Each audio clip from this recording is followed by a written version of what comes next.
Olá pessoal, tudo bem com vocês? Meu nome é Guilherme Yamaguchi, eu sou professor e nutricionista. Se você não conhece meu canal, seja bem-vindo. Aqui eu falo sobre nutrição, dou aulas específicas sobre alguns temas que eu considero muito legais e interessantes sobre nutrição. Falo sobre outros aspectos também da minha vida, não somente da nutrição.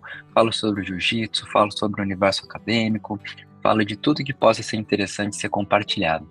Então, se esse vídeo fizer sentido para você, considere se inscrever.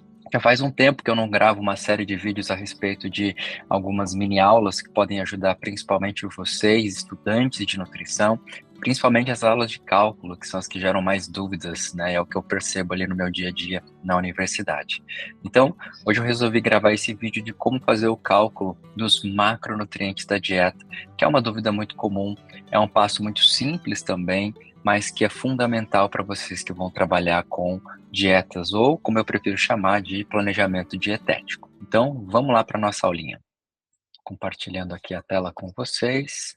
Então, vamos lá, pessoal.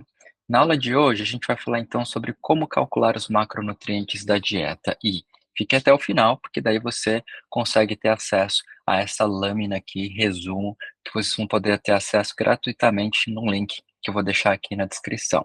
É gratuito, esse trabalho aqui ele é voluntário, então o mínimo que eu peço é que vocês curtam, compartilhem, sem que para que a gente consiga fazer disso daqui algo sempre muito interessante, ok?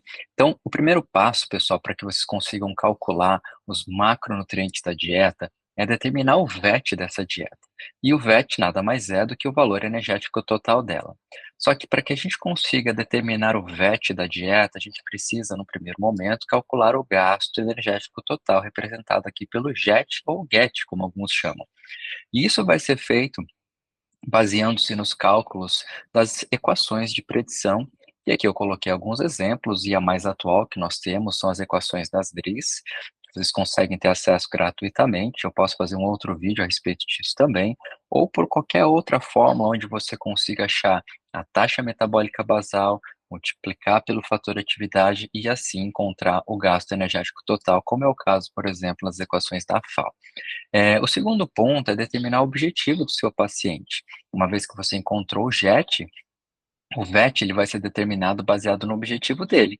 Aqui eu coloquei alguns exemplos que o VET ele pode ser negativo se você considerar um cenário de emagrecimento, isto é, você tem um paciente que tem um gasto energético, por exemplo, de 2.000 quilocalorias, e se você quer promover emagrecimento, você vai determinar um VET considerando um déficit energético desse valor que você encontrou do gasto energético total.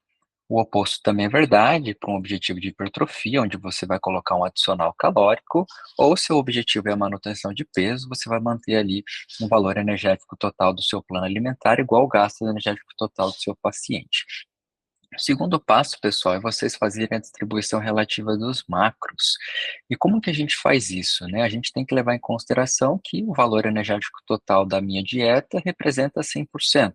Então, o que a gente vai fazer é distribuir entre três macronutrientes um determinado percentual, para daí então achar lá na frente quantas gramas desse nutriente a gente vai distribuir ao longo das refeições.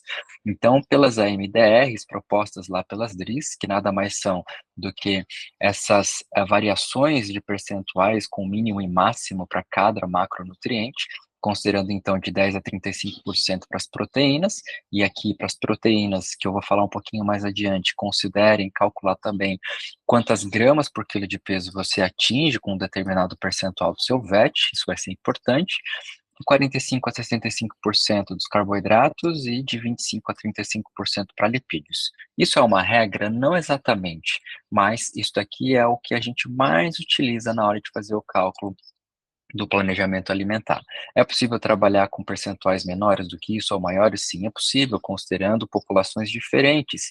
Eu posso trabalhar com indivíduos atletas, que você pode chegar a um valor acima de 65% de carboidratos, você pode trabalhar com indivíduos que estão fazendo low carb ou dietas cetogênicas, que vão ficar abaixo de 45% dos carboidratos, então isso não é uma regra, embora seja a distribuição mais comum de macronutrientes que a gente utilize, porque elas são baseadas lá nas DRIs. O terceiro passo, então, é transformar esse percentual que você encontrou de cada um dos macronutrientes relativo ao seu VET em gramas de cada macronutriente. Lembrando aqui que para cada macronutriente eu tenho uma determinada densidade calórica, onde para os carboidratos eu sei que a cada grama de carboidrato equivale a 4 quilocalorias em média. Isso é uma média, tá, pessoal? Para as proteínas a mesma coisa e para os lipídios, para cada grama eu tenho um total de 9 quilocalorias. E aqui eu coloquei um exemplo para ficar bem fácil de vocês entenderem o raciocínio. Considerando um cenário onde eu fiz o cálculo do JET, eu encontrei, né, para o meu caso hipotético, um VET de 2.000 quilocalorias por dia, e o que eu vou fazer então é a distribuição conforme isso aqui que a gente falou no passo 2. Nesse cenário, eu separei hipoteticamente aqui um total de 50% do meu VET proveniente então de carboidratos. Se eu fizer o total aqui considerando que 100% são 2.000 quilocalorias, 50% eu vou ter então 1.000 quilocalorias. Feito isso, eu vou dividir pela densidade calórica aqui dos carboidratos, que vai ser 4 quilocalorias por grama de peso, e isso vai me dar um total de 250 gramas por dia, aonde eu vou fazer a distribuição ao longo das refeições que o indivíduo ele vai consumir ao longo do dia dele. Isso pode ser 4 refeições, 5, 6, depende ali do seu objetivo também. Para as proteínas, o mesmo raciocínio. Eu separei 25% de calorias provenientes das proteínas, sabendo que a densidade das proteínas é o mesmo que dos carboidratos, eu vou pegar então 500 quilocalorias, que é o que representa 25% do meu VET, eu vou dividir isso por 4 quilocalorias, que é a densidade aqui das proteínas, e isso vai me dar um total de 125 gramas de proteínas por dia, distribuídos também ao longo das refeições. Especificamente aqui para as proteínas, eu faço o quê? Aqui eu tenho o peso do meu paciente. Sabendo que 125 gramas por dia é o montante total, eu vou fazer o quê? Eu vou dividir 125 gramas por 70 quilos para eu encontrar quantas gramas de proteína por quilograma de peso eu estou batendo para esse indivíduo. E nesse cenário aqui, a gente está batendo 1,8 gramas de proteína por dia. Aqui vocês vejam que eu coloquei considerar menos se necessário, porque existe uma relação entre proteínas e os objetivos ali, enfim, uma série de coisas que vão ser importantes para você determinar. 1,8 gramas é razoavelmente alto para alguém que não faz nada.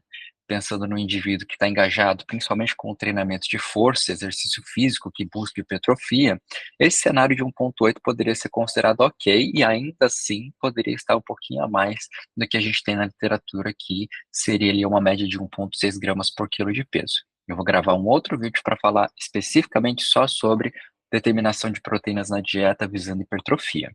Mas, nesse cenário aqui, se o indivíduo ele não está engajado em nenhum tipo de exercício físico, vocês poderiam considerar um total ali de 0,8 gramas a 1 quilo de proteína por quilo dia. Se a gente fosse considerar ali um idoso, você poderia considerar de 1,2 a 1,5 gramas por quilo de peso dia, que também estaria bem ok, ok?